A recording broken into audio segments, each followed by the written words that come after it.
ہو سکتا ہے وہ صرف ایڈونچر کے لیے ایسا بنا ہو، پتہ نہیں۔ اس نے بیزاری سے شانے اچکائے۔ چلو چلتے ہیں۔ وہ آگے بڑھ گئی، اس کا دل ہر شے سے اچاٹ ہو گیا تھا۔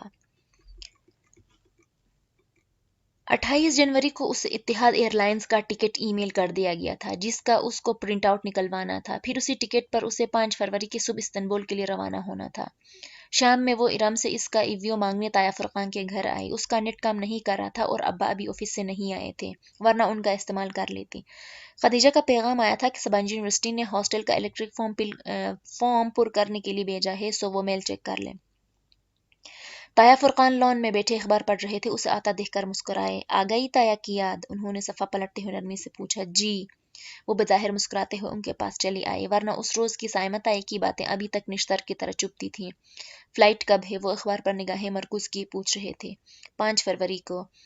اپنا خیال رکھنا۔ ویسے بیٹیوں کو تنہا اتنا دور نہیں بھیجنا چاہیے، سلیمان کا حوصلہ ہے بھئی۔ خیر تم ترکی میں اپنے لباس اور اقدار کا خیال رکھنا، سر سے دوپٹہ نہ اتارنا جیسے ارم نہیں اتارتی، آخری فقرہ کہتے ہوئے ان کے لہجے میں فخر در آیا تھا۔ حیا کے حلق تک کڑواہٹ گھل گئی۔ جی بہتر، میں ذرا ارم سے مل لوں۔ وہ جان چھڑا کر اندر آ گئی۔ کاش کہ وہ طایا فرقان کو بتا سکتی کہ مغربی لباس جو وہ یہاں ان کی وجہ سے نہیں پہنتی، وہاں ضرور پہنے گی۔ اس نے بہت سے ٹاپس اور جینز خرید کر اپنے سامان میں رکھ لیے تھے، اور رہی سر ڈھکنے کی بات تو وہ خیر سے سبانجی میں سختی سے حرام تھا۔ شکر ارم کمرے میں نہیں تھی۔ باتھ روم کا دروازہ بند تھا اور اندر سے پانی گرنے کی آواز آ رہی تھی۔ وہ بے دلی سے اس کی بیڈ پر بیٹھ گئی۔ ارم شاور لینے میں بہت دیر لگاتی تھی، سو مجبوراً اسے انتظار کرنا تھا۔ دفعتاً سیل فون کی گھنٹی بجی۔ حیا چونکی۔ ارم کا سیل فون اس کے ساتھ ہی تکیے پہ رکھا تھا۔ اس نے گردن جھکا کر دیکھا۔ سیل فون کی روشنی اسکرین پہ ایک نیا پیغام جگمگا رہا تھا، ساتھ ہی بھیجنے والے کا نام لکھا آ رہا تھا، حیا سلیمان۔ وہ بے یقینی سے فون کی اسکرین کو دیکھنے لگی۔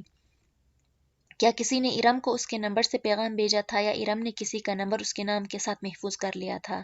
حیا نے محتاط نگاہوں سے باتھ روم کے بند دروازے کو دیکھا اور فون پہ 1-2 بٹن دبائے۔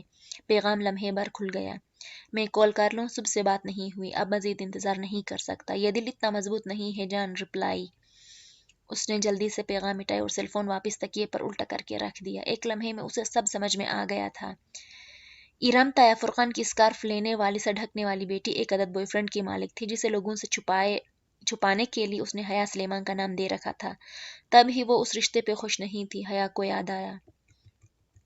وہ مزید بیٹھے بنا وہاں سے نکل آئی۔ ایویو اس نے طایا فرقان سے مانگ لیا، مگر جاتے جاتے ایک طنز و استہزاء بھری مسکراہٹ کے ساتھ ان کو ضرور دیکھا تھا۔ کاش وہ ارم کے حجاب کا پول کھول سکتی تو طایا کی شکل دیکھنے والی ہوتی۔ حجاب اوڑھنا یا نقاب کرنا کردار کی پختگی کی علامت نہیں ہوتی، اس نے بے اختیار سوچا تھا، اور تب وہ ایسا ہی سوچتی تھی۔ سبانجی یونیورسٹی نے اسے اس کے ہاسٹل کے متعلق ترجیحات جاننے کے لیے ایک سوال نامہ بھیجا تھا۔ لیپ ٹاپ گود میں رکھے وہ بیڈ پہ نیم دراز دلچسپی سے سوالات پڑھتی، صرف اپنا موڈ بہتر کرنے کے لیے ایک مضحکہ خیز جواب بھیجنے لگی۔ کیا آپ اپنے کسی ہم وطن ایکسچینج اسٹوڈنٹ کے ساتھ کمرہ شیئر کرنا چاہیں گے؟ بالکل بھی نہیں۔ اس کی انگلیاں تیزی سے لیپ ٹاپ کی کنجیوں پہ حرکت کر رہی تھی۔ کیا آپ اسموکنگ کرتی ہیں؟ بالکل کرتی ہوں۔ ڈرنک کرتی ہیں؟ وہ بھی کرتی ہوں۔ آپ کس قسم کی طبیعت کی مالک ہے؟ سخت جھگڑالو اور خونخوار۔ وہ مسکراہٹ دبائے جواب لکھ رہی تھی۔ جب صفحہ ختم ہوا تو اس نے نیکسٹ کو دبایا، سوچ رہی تھی کہ اگلے صفحے کے جوابات پر کر کے اس فارم کو منسوخ کر دے گی۔ اس فارم کو جمع کروانے کا اس کا قطعاً کوئی ارادہ نہ تھا، مگر جب نیکسٹ دبانے پہ اگلے صفحے کے بجائے فارم فل کرنے کا شکریہ، ہم آپ کا روم الاٹ کرتے وقت آپ کی دی گئی ترجیحات کا خیال رکھیں گے، لکھا آیا تو اس کی مسکراہٹ غائب ہو گئی۔ لعنت ہو تم سب پر۔ وہ جھنجھلا کر اٹھی اور لیپ ٹاپ ایک طرف رکھا۔ فارم سبانجی کو جا چکا تھا اور اس کا پہلا ہی تاثر کتنا برا پڑا ہوگا وہ جانتی تھی۔